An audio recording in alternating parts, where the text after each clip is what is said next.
tutti amici, bentornati in questo nuovo video. Oggi andiamo a vedere la presentazione della KTM 2022.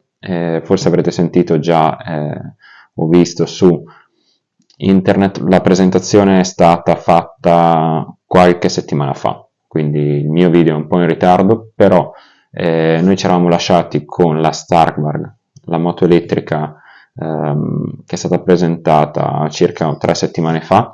Vi lascio qui in alto a sinistra il link per andarvi a vedere il video, e quindi oggi andiamo a vedere quali modelli sono stati presentati, in particolare la 250 e la 450, le caratteristiche principali e qualche fotografia.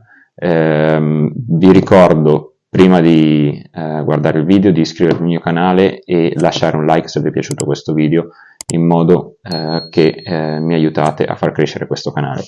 Andiamo direttamente all'interno del video.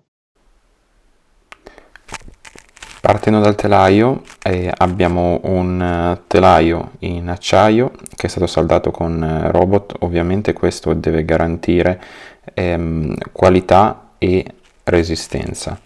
Inoltre tutto il telaio è stato verniciato a polvere, la classica polvere arancione KTM, e per quanto riguarda il telaietto posteriore è realizzato in alluminio leggero, e questo ovviamente garantisce comfort di guida, leggerezza. Il forcellone è un monopezzo e è derivato da un processo di presso-fusione.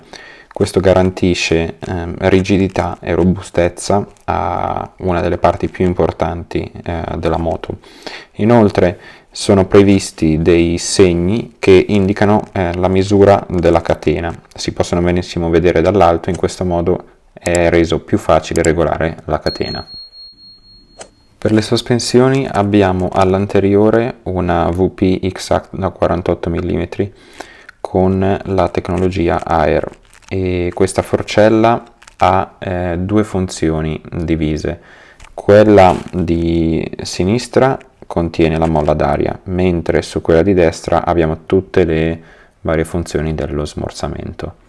Per quanto riguarda il posteriore abbiamo sempre un ammortizzatore VP X-Act.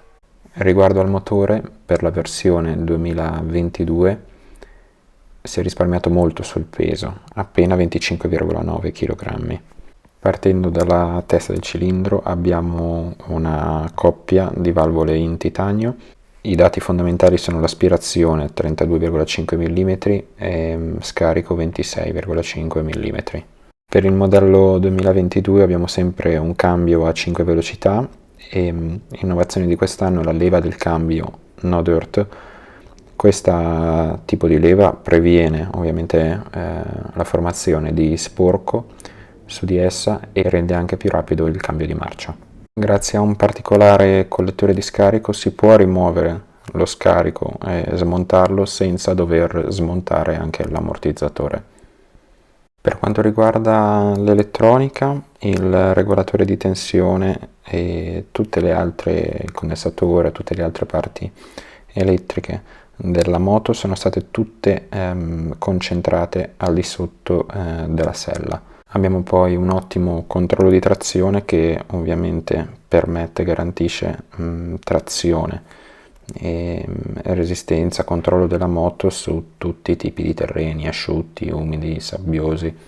Abbiamo poi il classico launch control dotato di una spia sulla piastra superiore della forcella che quando è attiva lampeggia. In quel momento vuol dire che si è pronti a partire.